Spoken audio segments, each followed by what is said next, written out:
능정업장분 제16.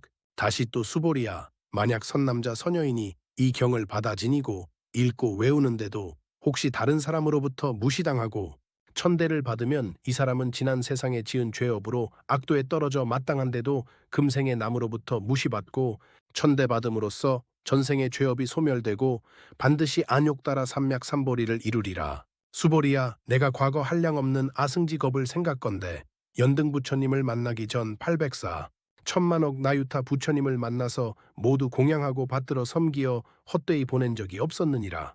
만약 어떤 사람이 이 다음 말법 세상에 이 경을 받아 지니고 읽고 외우면 그 얻은 공덕은 내가 모든 부처님께 공양한 공덕으로는 100분의 1에도 미치지 못하며 천억 분이나 나아가 숫자로 헤아리는 비유로는 능히 미치지 못하느니라.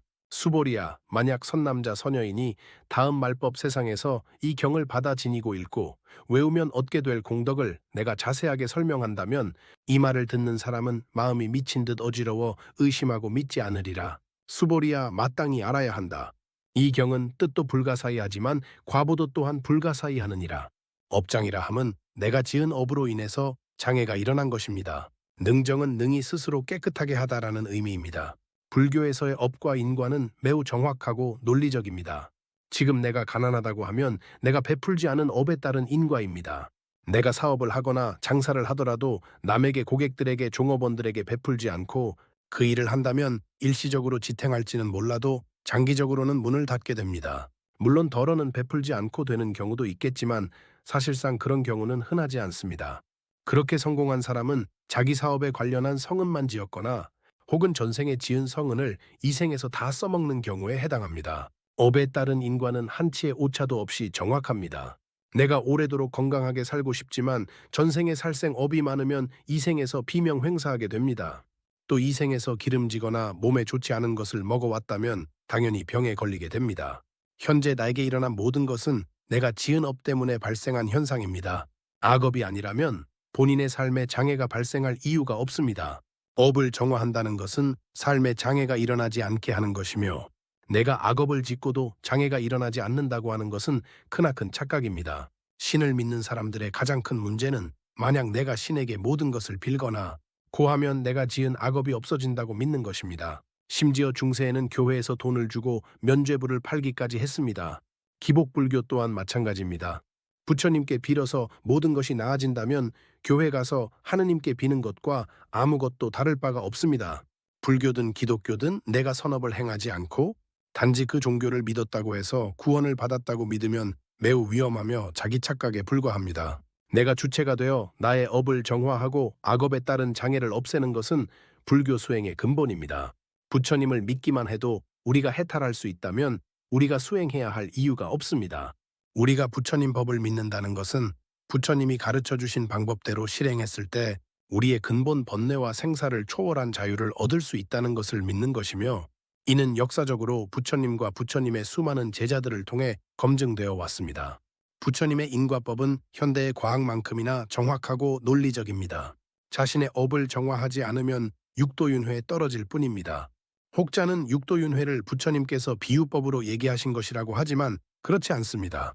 현대의 과학으로 증명할 수 있는 것은 극히 일부분에 불과합니다. 허블 망원경이 나오기 전에는 우주에 셀 수 없을 정도의 은하가 있다는 것도 알 수 없었고 블랙홀의 존재 또한 알 수 없었습니다. 부처님께서 삼천대천세계를 말씀하셨는데 당시의 사람들은 허황된 얘기라고 생각했겠지만 현대 과학이 밝힌 우주의 크기와 비슷한 세계입니다. 부처님 당시만 해도 모든 우주의 중심은 지구이고 저 바다 끝은 낭떠러지라고 생각할 때였습니다. 신경과학의 입장에서 우리의 뇌는 경험과 행동에 따라 신경회로가 형성되며 반복적인 행동이 습관으로 자리 잡게 됩니다. 업은 우리가 반복적으로 행하는 습관과 밀접한 관련이 있으며 과학적으로도 뇌구조의 변화로 설명할 수 있습니다. 진화론적 입장에서 특정 종이 다른 종으로 변할 수 있다는 것은 불교의 윤회 개념과 유사한 측면이 있습니다. 양자물리학에서는 실체적인 자아가 존재하지 않으며 인간을 포함한 우주 만물이 끊임없이 변하는 요소들의 결합이며 이러한 결합은 끊임없는 과정이며 변화라고 설명합니다. 색계와 무색계의 윤회는 현대의 과학으로는 밝힐 수 없는 세계이지만 이는 차원을 달리한 세계입니다. 이 세계는 성자들의 깊은 명상 상태에서 볼 수 있는 세계이고, 성자들께서 이 세계를 직접 보고 말씀하시는 것은 방편이 아니라 사실에 입각한 것입니다. 현대의 심리학 또한 상당 부분 불교에서 가져간 개념이 대부분이고, 그마저도 불교에서 밝힌 마음의 작용에 대한 극히 일부분을 밝힐 수 있을 뿐입니다. 마음의 에너지에 의해서 전달된 세계가 육도윤회의 세계이고, 현대 물리학에서는 현재 11차원 이상의 세계가 존재할 가능성에 대해 논의하고 있습니다. 지금의 과학으로 설명할 수 없다고 해서 믿지 못하는 것은 당연입니다. 2600년 전에 부처님께서 말씀하신 것들이 당시로서는 파격적이고 허황되다고 여겨졌던 말씀들이 현대의 과학으로 하나하나 증명되고 있지 않은가요? 성인들께서는 거짓을 말하지 않으십니다. 우리가 인식하지는 못하지만 우리가 전생에 지은 업으로 이 생의 과보를 받으며 이 생의 업으로 인해 이 생에서 혹은 다음 생에서 과보를 받는다는 것은 명백한 사실에 입각한 말씀들입니다. 옛날에는 금강경을 설하는 법사가 왕한테 죽임을 당하기도 했습니다. 금강경이라고 하는 것이 알을 버리고 모든 생명의 행복을 위해서 살아라 라는 진리를 얘기하는데, 그 진리의 말씀을 경시한다면 그것은 다음 생에 지옥에 가게 되는 과보를 받을 수 있습니다. 여러분들도 다른 사람이 선한 일을 하는 것을 볼 때 비난해서는 안 되며 마땅히 수위 동참과 수위 찬탄을 해야 합니다. 종교가 다를지라도 성경의 옳은 말씀은 그 또한 옳은 말씀이므로 비난해서는 안 됩니다. 대부분의 중생들은 올바른 판단력을 가지고 있지 않기 때문에 자기 입맛에 맞으면 좋은 사람, 옳은 사람이고 자기 입맛에 맞지 않으면 나쁜 사람, 옳지 않은 사람이라고 판단하는데, 그렇게 상을 내서 판단하면 안 됩니다. 세상에는 자기만의 마음의 감옥에 갇힌 사람이 너무 많습니다. 대부분 사람들은 자신만의 감옥에 갇혀 살고 있습니다. 요즘 젊은이들은 헬조선이라며 나라 탓을 합니다. 한국을 떠나면 어떤 해결 방법이 생길까요? 본인이 지은 업은 어디로 사라지는 것이 아니라 결국 본인이 받게 됩니다. 본인의 업과 인과를 인식하지 못하면 한국을 떠나 어느 나라로 가든 문제를 해결하지 못합니다. 또 어떤 젊은이들은 내가 이런 모습으로 이런 능력으로 태어난 것은 결국 부모 탓이다라고 생각합니다. 불교의 관점에서는 자기 업으로 부모를 찾아서 간 것이지 부모가 자식을 만들어준 것이 아닙니다. 부모를 탓할 필요도 없고 자식에게 미안할 필요도 없습니다. 100% 나의 전생 업 혹은 현생의 업이 원인이 되어 지금의 결과가 나타난 것입니다. 2살짜리 아이가 백혈병에 걸렸다고 합시다. 하느님이 만드신 건가요? 재수가 없는 건가요? 전생 업이 아니고서는 이것을 어떻게 설명할 수 있을까요? 불치병이 걸렸는데 하느님께 열심히 기도를 해서 낫게 되었다? 허황된 얘기들입니다. 내가 원인이 되고 조건과 상응해서 결과가 온 것일 뿐입니다. 단지 부처님이나 스승들은 그런 원인들과 조건들을 만들지 않게 해서 원치 않는 결과가 오지 않도록 도와줄 뿐입니다.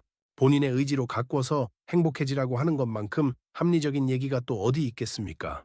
전생에 지은 업들은 그에 상응하는 과보를 받으면 사라질 것이며, 지금부터라도 악업을 짓지 않으면 이 생에서뿐만 아니라 다음 생에서도 악업에 의한 과보를 받지 않을 것입니다.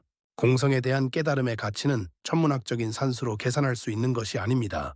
공성의 공덕은 이처럼 큰 것입니다. 청나라의 순치 왕제 또한 추자스에서 황제로서 100년을 산다 한들 깨닫고 나서의 반나절만 못하다고 했습니다. 그렇기 때문에 여러분들도 죽기 살기로 정진해야 합니다. 우리가 믿고 사는 것은 전부 허망한 것이며 우리가 전부라고 생각하는 이 몸뚱아리조차도 결국 무너지고 맙니다. 어디 살아야 하고 무슨 차를 타야 하고 무엇을 먹어야 하고 하는 허망한 것들에 매달리지 말고 정진해야 합니다. 그리고 정법이 있는 곳이라면 천리길을 마다하고 가서 들어야 합니다. 티베신들은 어려서부터 하루에 78시간씩 20년 이상 경전 공부를 한 사람들도 법문이 열리는 곳이라면 만사를 제치고 짐을 짊어지고 천리길을 마다 않고 가서 법문을 듣습니다. 공부란 그런 것입니다. 법연으로 인해서 정진할 마음이 생기고 쌓인 업장이 무너지기 때문입니다. 공부에서 힘이 쌓이면 죽을 때 비참해지지 않고 거룩하게 죽을 수 있습니다. 평소에 염불이나 주력 또는 다른 사마트에 집중하면 시비할 일도 없어지고 삶이 달라집니다. 일념이 이루어져 번뇌가 다한 경계가 이루어지면 이루말로 표현하기 어려운 경계가 드러납니다. 여러분들의 삶 또한 지금까지의 삶과는 차원이 다른 삶을 경험하게 될 것입니다. 그것은 지옥과 극락의 차이입니다. 이런 경계가 있다고 믿는 것이 중요하고, 스승님의 법문을 꾸준히 들으면서 바른 견해를 세우고 하루에 몇 시간씩이라도 정진을 하면서 시간을 늘려나가게 되면 수행의 깊이가 달라집니다. 티벳 사람들은 한 손에 염주를 들고 다니면서 일상생활하는 중에도 온만이반 매훔 주력 정진을 합니다. 인간의 죽음 앞에서는 어떠한 거짓도 통하지 않습니다. 우리는 보통 죽음 앞에서 엄청난 두려움 속에 생을 마감합니다. 하지만 티벳 분들은 스님이든 제가자든 생을 마감할 때 수행의 힘으로 조용하게 돌아가십니다. 다람살라 스님들은 서너 평 정도 되는 공간에서 수십 년간 떠나지도 않고 수행을 하고 계십니다. 먹는 것이라곤 곡식가루 정도이고 입은 것이라곤 가사 한 벌입니다. 우리가 볼 때 그곳은 지옥과 같아 보이지만 그분들의 얼굴은 환희심에 가득 차 있습니다. 거기에 비하면 우리들 사는 집은 궁궐이지만 마음은 지옥에 있습니다. 더 이상 허망한 것에 붙들려 살지 말고 끊임없이 수행해야 합니다. 구경무와 제17. 그때 수보리가 부처님께 여쭈었다. 세존이시여, 선남자 선여인이 안욕따라 삼약 삼보리심을 내었다면 마땅히 어떻게 그 마음을 머물러야 하고 어떻게 그 마음을 항복받아야 하겠습니까? 부처님께서 수보리에게 말씀하셨다. 만약 선남자 선여인이 안욕따라 삼약 삼보리심을 낸 사람이라면 당연히 나는 마땅히 모든 중생을 열반의 세계에 들게 할 것이다. 이러한 마음을 가져야 한다. 그러나 모든 중생을 열반에 들게 한 뒤에는 실제 열반에 들게 한 자가 한 사람도 없느니라. 왜 그런가? 수보리야, 만약 보살에게 아상, 인상, 중생상, 수자상이 있다면 곧 보살이 아니니라. 그 까닭이 무엇인가? 수보리야, 실로 법이 있지 않아서 안욕따라 삼약 삼보리심을 냈느니라. 수보리야, 그대의 생각은 어떠한가? 열애가 연등 부처님께 법으로서 안욕따라 삼약 삼보리를 얻은 것이 있겠는가? 아니옵니다. 세존이시여. 제가 부처님께서 말씀하신 뜻을 이해하기로는 부처님께서 연등 부처님으로부터 법으로서 얻은 것이 없습니다. 부처님께서 말씀하셨다.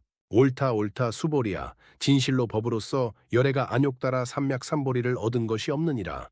수보리야, 만약 법으로서 열애가 안욕따라 삼약 삼보리를 얻은 것이 있다면 연등 부처님께서 나에게 그대는 내세의 부처가 되어 석가모니라고 이름할 것이라는 수기를 주지 않았을 것이다. 그러나 실로 한 법도 있지 않으므로 최고의 깨달음을 얻었으니 이런 까닭에 연등 부처님께서 나에게 수기를 주시어 그대는 내세의 부처가 되어 석가모니라고 이름할 것이라고 말씀하신 것이다. 왜 그러한가? 열애라는 것은 모든 법이 이치에 맞느니라. 혹 어떤 사람은 열애가 안욕따라 삼약 삼보리를 얻었다고 말하겠지만 수보리야, 실제로는 실로 한 법도 있지 않아서 열애가 최고의 깨달음을 얻었느니라. 수보리야, 열애가 얻었다는 안욕따라 삼약 삼보리는 그 가운데 참된 것도 없고 허망한 것도 없느니라. 이런 까닭의 열애는 일체법은 곧 불법이라고 말하는 것이다. 수보리야, 일체법이란 곧 일체법이 아니며 그러므로 일체법이라고 표현하는 것이다. 수보리야, 비유하자면 어떤 사람의 몸이 엄청나게 크다고 하는 것과 같다. 수보리가 말씀드렸다. 세존이시여, 열애께서 사람의 몸이 엄청나게 크다고 하신 것은 곧 큰 몸이 아니라 그 표현이 큰 몸입니다. 수보리야, 보살도 또한 이와 같아서 만약 내가 마땅히 모든 중생을 열반에 들게 했다고 말한다면 곧 보살이라고 할 수 없느니라. 왜냐하면 수보리야, 실로 한 법도 없어야 보살이라고 이름하느니라. 이런 까닭의 부처가 이르기를 일체법에는 아가 없고 인이 없으며 중생이 없고 수자가 없다고 하느니라. 수보리야, 만약 보살이 내가 마땅히 불국토를 장엄했다고 하면 보살이라고 할 수 없나니. 왜냐하면 열애가 불국토를 장엄한다고 하는 것은 곧 진정한 장엄이 아니라 그 이름이 장엄이라고 가르쳤느니라. 수보리야, 만약 보살로서 무아법을 통달한 사람이라면 열애가 참으로 이 사람은 보살이라고 말할 것이니라. 구경무아, 궁극적으로 도달하는 것은 무아라는 의미입니다. 우주 만물은 자성이 없고 모든 것이 연기에 따라 생성되었다가 사라지는 현상일 뿐입니다. 이 세상의 모든 존재들이 아가 없다는 것을 확인한다면 착각하지 않고 바로 살아갈 길을 알게 된다는 것이 구경무아의 가르침입니다. 금강경에서 말하는 무아의 개념을 좀 더 확실하게 할 필요가 있습니다. 무아는 곧 공성입니다. 불이 또한 공성입니다. 동체대비도 무아를 전제로 해서 나옵니다. 수보리가 부처님께 보리심을 바란 이는 어떻게 살아야 하는지, 부처가 되려고 하는 사람은 어떻게 살아야 하는지 묻습니다. 이 질문에 대한 대답은 무아, 공성, 그리고 보리심입니다. 부처님과 같이 깨달음을 얻기 위해서는 세세생생 육도윤회하는 중생들을 구제하기 위한 마음, 즉 보리심을 내야 합니다. 수십 년을 선방에서 있다 한들 일체 중생을 위한다는 생각이 없으면 보살이 아니며 부처님의 깨달음과는 거리가 멉니다. 일체 중생을 구하고도 한 중생도 구제한 바가 없다고 하는 무아와 공성의 마음을 내야 합니다. 왜냐하면 내가 중생을 구제했다고 하면 이는 보살이 아니기 때문입니다. 부처님의 가르침이 무아인데 내가 구제했다고 한다면 아가 있기 때문에 논리적 모순이 됩니다. 부처님의 말씀 또한 절대적이거나 고정되어진 법이 있는 것이 아니라 번뇌에서 벗어나는 방법을 얘기했을 뿐입니다. 여기 꽃이 있습니다. 내가 물을 주고 꽃을 가꿨다고 내가 꽃을 피운 것인가요? 꽃은 스스로 피운 것이고 나는 꽃이 피우도록 원인과 조건을 제공했을 뿐입니다. 소를 강가에 끌고 간다고 한들 물을 마시고 안 마시고는 소에게 달려 있습니다. 술, 담배를 하건 악행을 하건 탐욕을 부리건 정진을 하건 안 하건 모두 본인들이 책임지고 과보를 받아야 할 문제들입니다. 부처님이나 스님들은 번뇌에서 벗어나 행복에 이르는 길을 알려줄 뿐입니다. 우리는 일생을 살아가면서 끊임없이 나를 앞섭니다. 어떤 사람은 책 한 권 쓰면서 프로필이 한 페이지에 달합니다. 아상이 무척 강한 사람들입니다. 속세의 사람들은 프로필에 매달리고 뭔가의 타이틀을 따기 위해 일생을 바칩니다. 남이 자기를 알아주기를 바라는 마음 때문입니다. 속세뿐만 아니라 절도 그렇습니다. 살아서뿐만 아니라 죽은 뒤에도 비석에 많은 타이틀을 달아놓는데 그게 무슨 의미가 있겠습니까? 아가 살아있으면 깨달음과는 거리가 멉니다. 깨달음이나 진리는 이름에 있지 않습니다. 이름이 아니라 그 어떤 것에도 얽매이지 않고 의지하지도 않습니다. 달라이라마 존자님께서는 당신을 그냥 비구라고 불러달라고 말씀하십니다. 어떤 정해진 법이 있어 깨달음에 이른 것이 아닙니다. 법이란 것도 방법론이지 절대적이지 않습니다. 다시 부처님께서 수보리에게 묻습니다. 열애가 어떤 진리가 있어 연등불소에서 안욕따라 삼맥삼보리를 얻었는가? 부처님께서 말씀하신 것은 탐진치에 가려있는 중생을 구제하기 위해 내린 처방일 뿐입니다. 수보리가 말하기를 부처님께서는 어떤 법이 있어 깨달음을 얻은 것이 아니다 라고 말합니다. 수보리는 부처님 생각을 잘도 알아맞춥니다. 세상 만물이 그리고 이 몸 또한 자성이 없어 집착을 비우라고 했는데 더 이상 무엇을 얻을 것이 있겠습니까? 만약 어떤 법이 있어 깨달음을 얻었다면 연등부처님께서 석가모니라는 수기를 주지 않았을 것이다. 이런 까닭에 연등부처님께서 내게 수기를 주시어 그대는 내세의 부처가 되어 석가모니라고 이름할 것이라고 말씀하신 것이다. 연등부처님께서 석가모니 부처님께 모두 버리라고 했고 석가모니 부처님께서는 모두를 버렸으니까 실은 얻은 게 없으며 다 버린 상태에서의 지복감, 니르바나를 얻었습니다. 이에 연등부처님께서 석가모니 부처님에게 사마승직업 뒤에 석가모니 부처가 되리라 말씀하셨습니다. 무엇을 얻었다고 한다면 연등부처님께서 그런 말씀을 하지 않았을 것입니다. 불가에서 깨달음에 대한 인가를 할 때도 뭔가 법을 주고받은 것이 있어서 하는 것이 아닙니다. 다람살라의 대도인들 또한 나의 법을 네가 받아라 하지 않습니다. 깨달음이란 일체 것을 모두 놓아버렸을 때 그 자리에 나타나는 것이며 그때 오는 대자유입니다. 하지만 부처님의 깨달음도 중생에게 응병여약이지 절대성을 가진 것이 아닙니다. 부처님께서 말씀하신 일체법도 실은 일체법이 아니며 이름이 일체법일 뿐입니다. 석가모니 부처님께서는 미래세에 미륵 부처님이 오셨을 때는 계율 중심으로 설법을 하신다고 말씀하셨습니다. 그때가 되면 사람들이 세속복이 많아서 향락을 즐기고 타락을 많이 하기 때문에 계율 중심으로 가르침을 펴신다고 합니다. 석가모니 부처님 시대에는 반야를 통해 번뇌를 깨트릴 수 있는 사람들이 많았으므로 반야부를 중심으로 설법을 펴신 것입니다. 부처님마다 상황에 따라 처방전이 다른 것입니다. 부처님께서는 다시 한번 말씀하십니다. 내가 한량없는 중생을 구제했다고 한다면 이는 곧 보살이 아니다. 실로 한 법도 없어야 보살이라 하느니라. 어떤 아도 갖고 있지 않아야 이를 보살이라고 합니다. 보시를 하는데 내가 있고 받는 대상이 있고 물건이 있다면 인욕을 하는데 속으로 화가 나면서 겨우 참았다면 보살이 아닙니다. 보살은 인무아, 법무아가 되어야 하며 그래야 일체 중생을 위해 저 사람이 무상함을 깨칠 수 있게끔 무아임을 깨칠 수 있도록 내가 10,000,000번을 죽더라도 희생할 수 있다고 서원할 수 있습니다. 또한 만약 보살이 내가 불국토를 장엄했다고 한다면 이는 이름만 보살이다. 무아법, 공성, 일체가 자성이 없다는 것을 확실하게 아는 사람을 열애가 진짜 보살이라고 이름하리라. 보살은 공성과 자비라는 두 수레바퀴가 굴러가야 합니다. 자비도 공성이 아니면 나오지 않습니다. 보살은 무에 깊이 들어가야만 보살행을 하고 이타 중생을 할 수 있기 때문입니다.